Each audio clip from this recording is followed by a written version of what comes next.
شروع اللہ کے نام سے جو بڑا مہربان نہایت رحم والا ہے۔ سورہ وائس کے معزز دوستوں کو خوش آمدید کہتے ہیں۔ قرآن پاک کی سورۃ اعراف کی آیت نمبر 80 اور 81 میں اللہ پاک یوں فرماتا ہے، تم وہ بے حیائی کرتے ہو جو تم سے پہلے جہاں میں کسی نے نہ کی، تو تم مردوں کے پاس شہوت سے جاتے ہو، عورتیں چھوڑ کر، بلکہ تم حد سے گزر گئے۔ ناظرین کرام، اس آیات میں کچھ خاص لوگوں کا ذکر کیا گیا ہے جنہوں نے لواطت جیسی برائی کو جنم دیا۔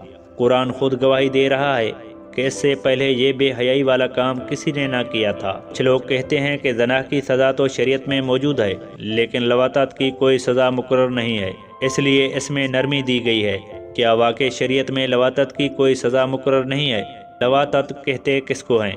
اللہ پاک نے اس برائی کا خاص طور پر قرآن میں کیوں ذکر کیا؟ اس برائی کو ایجاد کرنے والے کون لوگ تھے؟ لواطت کا آغاز کیسے ہوا؟ کس طرح ایک انسانی ذہن میں یہ خیال آیا کہ انہوں نے وہ برائی کر ڈالی جو ان سے پہلے کسی نے سوچی بھی نہ تھی؟ لاکیس کون تھی اور کیسے اس نے ایک پوری قوم کو تباہ و برباد کر دیا؟ ناظرین کرامی، مرد کا مرد، عورت کا عورت سے رضامندی سے یا زبردستی سے بدفعلی کرنا لواطت کہلاتا ہے۔ اسی کو ہم جنس پرستی بھی کہتے ہیں۔ آئیے سب سے پہلے یہ جانتے ہیں کہ یہ گناہ کیسے پیدا ہوا۔ مدائن سالہ کے علاقے صدوم میں کچھ لوگ آباد تھے جہاں پر آج سی سالٹ موجود ہے۔ یہ ایک انتہائی خوشحال اور سرسبز علاقہ تھا جو ہر قسم کے پھل، سبزیوں، میوہ جات اور طرح طرح کے اناج کے لیے مشہور تھا۔ صدوم کا علاقہ اپنی خوبصورتی میں بھی ایک منفرد مقام رکھتا تھا۔ اس کا نہری نظام اور چشموں کا نظام بہت اچھا تھا۔ اس کے شہر کی خوبصورتی ہر آنے والے کو اپنی طرف مائل کرتی تھی۔ یہی وجہ تھی کہ ارد گرد کے شہروں کے لوگ اس علاقہ میں سیر و تفریح کے لیے آتے تھے۔ پہل تو صدوم کے لوگ مہمان نوازی میں کسی سے کم نہیں تھے۔ لوگ یہاں آ کر سیر و تفریح کرتے اور طرح طرح کے کھانے کھا کر جاتے تھے۔ پھر آہستہ آہستہ یہ لوگ خشک دل ہوتے گئے اور لوگوں کو یہاں آنے سے روکنے لگے۔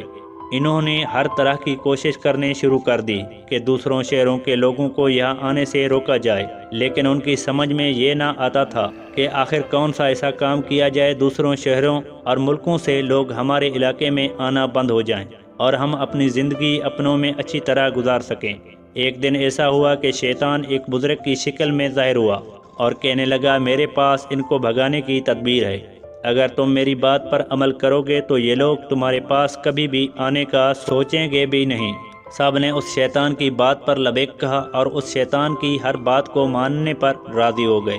شیطان نے کہا کہ اب جو بھی دوسرے شہروں سے آدمی تمہارے پاس مہمان بن کر آئیں تو اس کے ساتھ بدفعلی کرنا، تو وہ بھاگ جائیں گے۔ شروع میں تو یہ بات سن کر سب حیران ہوئے، پھر اس شرط پر مان گئے کہ ایک دفعہ ایسا کر کے دیکھتے ہیں، ہو سکتا ہے کہ واقعی لوگ ہمارے علاقے کا رخ کرنا چھوڑ دیں۔ چند دن گزرنے کے بعد شیطان ایک حسین جمیل لڑکے کی صورت میں مہمان بن کر صدوم کے لوگوں کے پاس آیا۔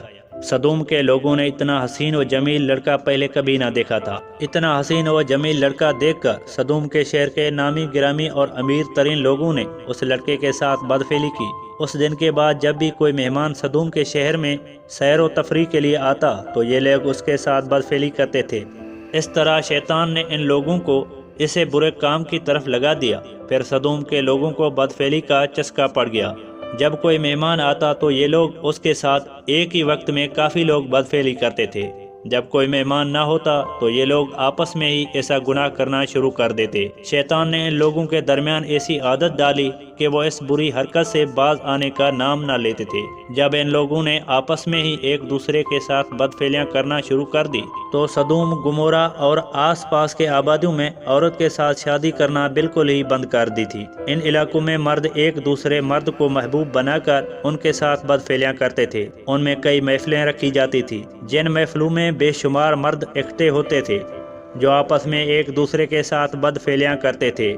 جب مرد دوسرے مرد کے ساتھ ہی بدفعلی کر کے اپنی ہوس مٹا لیا کرتے تھے تو یہاں عورتوں کی طرف کوئی بھی مرد اپنی جنسی خواہش پوری کرنے کے لیے نہیں جاتا تھا، تو ان عورتوں کے لیے پریشانیاں دن بہ دن بڑھنے لگی۔ ان کے شوہر اپنی بیویاں کے ساتھ ہم بستری کرنا تو دور کی بات، وہ ان کی طرف دیکھنا بھی پسند نہیں کیا کرتے تھے۔ چنانچہ ان عورتوں کی اس مشکل کا حل نکالنے کے لیے ابلیس نے صدوم اور گمارہ کے لوگوں کے پاس اپنی بیٹی لاکیس کو بھیجا۔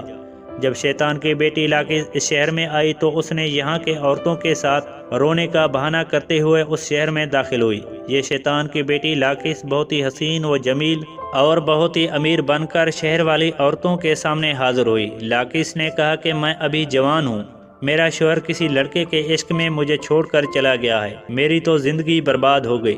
سدوم اور گمورہ کے عورتوں نے جب لاقیس کی داستان سنی تو اس کو اپنے شہر میں رہنے کی اجازت دے دی۔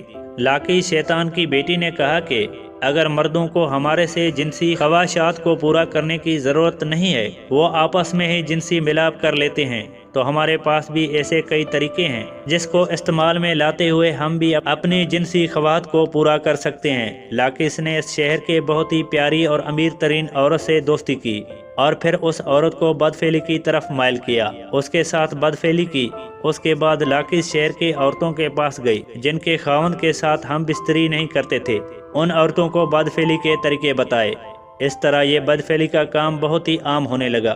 یہاں کی رہنے والی عورتوں میں یہ بدفعلی بہت ہی تیزی کے ساتھ پھیلنے لگی۔ اس بدفعلی میں سدوم اور گمورہ کے تمام عورتیں اس بدفعلی کی طرف مائل ہوتی گئی۔ جیسے مرد مردوں کے ساتھ بدفعلی کیا کرتے تھے، اسی طرح اس قوموں کے عورتوں بھی سرعام ایک دوسرے سے بدفعلیاں کرنے لگی۔ جب شوہروں نے دوسرے عورتوں کے ساتھ بدفعلی کرتے ہوئے اپنی بیویوں کو دیکھا تو انہوں نے اپنی بیویوں اور بیٹیاں کو کچھ نہیں کہا، کیونکہ وہ بھی دوسرے مردوں کے ساتھ بدفعلیاں کرتے تھے۔ یہ ایک ایسا گناہ تھا جس نے افزائش نسل کو بڑھنے سے روکنے اور قانون کی خلاف ورزی بھی کی۔ جب اس قوم میں یہ بدفعلی تیزی سے پھیلی تو پھر اللہ پاک اپنے پیارے نبی حضرت لوط علیہ السلام کو سدوم کے لوگوں کی طرف مبعوث فرمایا۔ انہوں نے جب یہ بدفعلی اپنی قوم میں دیکھی تو ان کو منع کرنے کے لیے ہر ممکن کوشش کی، پر یہ لوگ بدفعلی کے اتنے عادی ہو چکے تھے کہ اس کی عادت چھوڑنے کے لیے تیار نہ تھے۔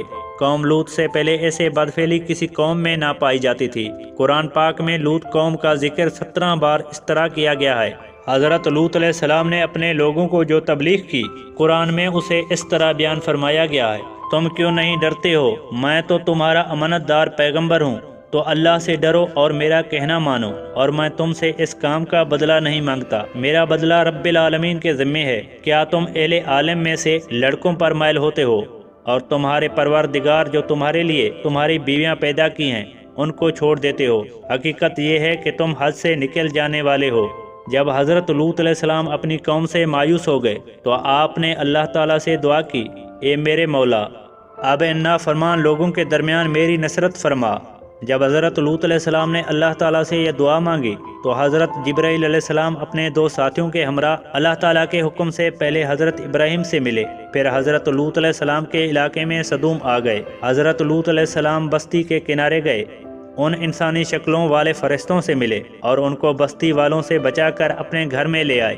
کچھ روایات میں ہے کہ انسانی شکل کے فرشتے حضرت جبرائیل علیہ السلام، حضرت میکائیل علیہ السلام اور حضرت اسرافیل علیہ السلام تھے۔ یہ فرشتے حسین و جمیل لڑکوں کی شکل میں آئے ہوئے تھے۔ حضرت لوط علیہ السلام کی بیوی بستی والوں کے ساتھ دیتی تھی۔ اس نے یہ بات لوگوں میں پھیلا دی کہ ہمارے گھر میں 3 حسین و جمیل لڑکے تشریف لائے ہیں اور میرے خاوند ان کے بارے میں کسی کو نہیں بتایا۔ لوگوں کا یہ سننا تھا کہ لوگوں نے جمع ہو کر آپ کے گھر میں آ گئے۔ قرآن میں اللہ تعالیٰ کا فرمان ہے: جب بستی کے لوگ بھاگتے ہوئے فرشتوں کے پاس گئے، یہ لوگ تو پہلے ہی لڑکوں کے ساتھ بدفعلی کرتے تھے۔ جب بستی والے پاس آئے تو حضرت لوط علیہ السلام نے فرمایا: اے بستی والو، یہ میری بیٹیاں ہیں جو کہ تمہارے لیے جائز اور پاک ہیں، تم خدا کا خوف کرو اور مجھے میرے مہمانوں سے دور نہ کرو۔ آپ لوگوں میں کوئی شائستہ بندہ نہیں ہے؟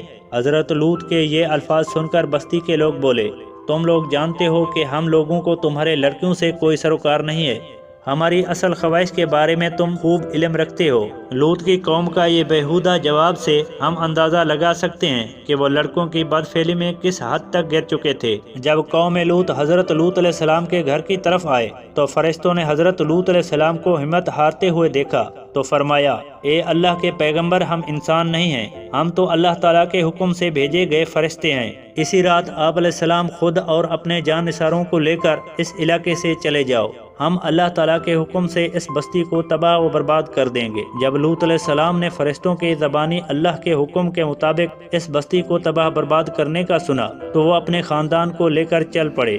پھر اللہ تعالیٰ کے حکم کی تعمیل کرتے ہوئے حضرت جبرائیل علیہ السلام نے ساری بستی کو اٹھا کر آسمان پر لائے۔ جب حضرت جبرائیل علیہ السلام نے اس بستی کو اپنے ہاتھوں پر اٹھایا تو بستی والے چیخیں مارنے لگے۔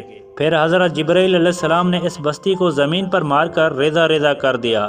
اس کے بعد ان لوگوں پر پتھروں کی انتہا کر دی گئی۔ روایات میں ہے کہ ہر پتھر پر ایک آدمی کا نام لکھا ہوا تھا۔